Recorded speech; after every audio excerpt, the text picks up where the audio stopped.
जी अस्सलाम वालेकुम। जैसे आप सबको पता है कि प्रॉपर्टी जब आप कुछ सेल करते हैं तो उस पर आपको 236C का टैक्स देना पड़ता है, जो कि फाइलर के लिए 3% है मिनिमम रेट, 6% लेट फाइलर के लिए है और 10% आपका नॉन फाइलर का रेट है। ये टैक्स आप पे कर रहे होते हैं on the amount receive from the sale of property. जितने पैसे आपको रिसीव हुए, जो बैंक में आपको रिसीव हुए, यूजली वही डिक्लेयर होते हैं और उसी के ऊपर आपका टैक्स पे होता है 236C का।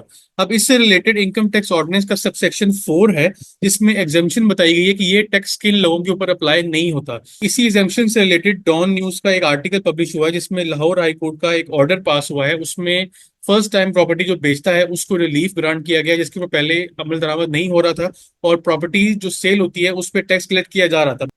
जबकि इससे रिलेटेड लॉ में एक रेफरेंस अवेलेबल है, जिसमें क्लियरली बताया है कि फर्स्ट टाइम प्रॉपर्टी जो सेल हो रही है उसके ऊपर आपने ये टैक्स पे नहीं करना। इस आर्टिकल में section 236C subsection 4 clause B का रेफरेंस दिया गया, जिसमें क्लियरली यहाँ पे मेंशन्ड है कि this section shall not apply to the first sale of immovable property which has been acquired और allotted as an original allottee during certified by the official allotment authority. अब इस क्लॉज का मतलब क्या है वो हम समझ लेते हैं। जैसे आपको पता है कि डिफरेंट जो अलॉटमेंट्स होती हैं जमीन की, गवर्नमेंट की तरफ से कुछ जमीन अगर अलॉट की जाती है किसी भी एक बंदे को, या कंपनी को, या किसी भी एक अदारे को अलॉटमेंट होती है और वो उसकी फर्स्ट अलॉटी होती है, मतलब उसके नाम पे वो फर्स्ट टाइम गवर्नमेंट की तरफ से जमीन ट्रांसफर की जाती है। वो अगर आगे उस जमीन के ऊपर कोई सोसाइटी बना लेती है या उसमें कोई और प्रोजेक्ट वो स्टार्ट करता है बंदा या कंपनी, और वो आगे उसको सेल करता है, तो उस सेल के ऊपर भी क्या हो रहा है कि उस सेल के ऊपर जो रजिस्ट्रेशन अथॉरिटी है, जो लैंड रिकॉर्ड डिपार्टमेंट है, वो इस सेल के ऊपर उसको कहता है कि आप 236C का टैक्स जमा करवाएं। अब इस सेक्शन से रिलेटेड एक डेवलपर है एलीट स्टेट्स के नाम से, जिन्होंने पिटीशन फाइल की कि इस सेक्शन के अंडर लॉ में एग्जाम्पशन अवेलेबल है for the first time allot. जिन लोगों को फर्स्ट टाइम को लैंड अलॉट की गई है गवर्नमेंट की तरफ से, अगर वो आगे उसको सेल करते हैं तो उस पर प्रॉपर्टी का जो टैक्स है 236C का वो पे नहीं करना।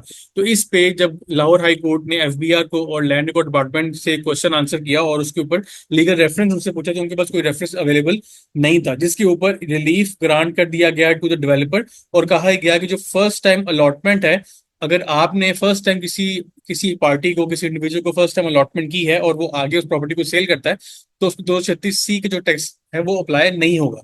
अब इस डिसीजन से रियल एस्टेट इंडस्ट्री को काफी फायदा हुआ है, क्योंकि जितनी भी नई सोसाइटीज बन रही हैं वो अब इससे फायदा उठाएंगी। जितने भी वो प्लॉट आगे वो सेल करेंगी, उनकी एक तरह से कॉस्ट थोड़ी कम होगी। जो आगे एंड कंज्यूमर है, जिसने प्रॉपर्टी परचेज करनी है अपने इस्तेमाल के लिए, या तो रेजिडेंशियल है, कमर्शियल, जिस जो भी उसका मकसद है, उसमें उसकी कॉस्ट कम होगी, क्योंकि यहाँ पे 236C का टैक्स पे नहीं होगा सेल के टाइम पे।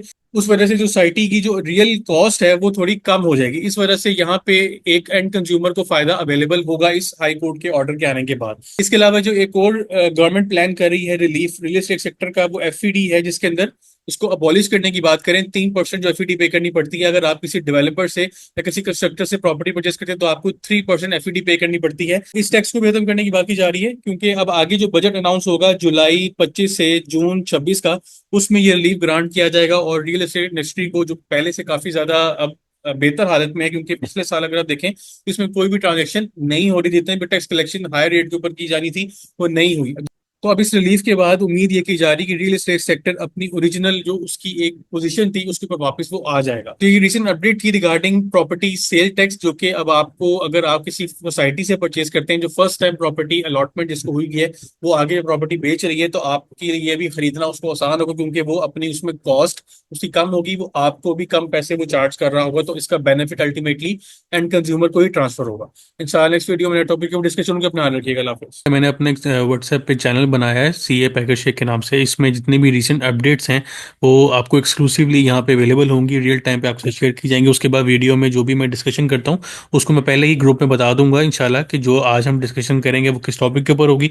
उसके अलावा जो भी नई अपडेट्स आएंगी वो इस चैनल के ऊपर आपको उसके लिंक्स या डॉक्यूमेंट्स आपको अवेलेबल होंगे। तो आपसे रिक्वेस्ट है, मैंने लिंक इस चैनल का डिस्क्रिप्शन में ऐड कर दिया, आप उसको जाकर फॉलो करें ताकि आप रिसेंट अपडेट्स के साथ इन टाइम अपडेटेड रहें।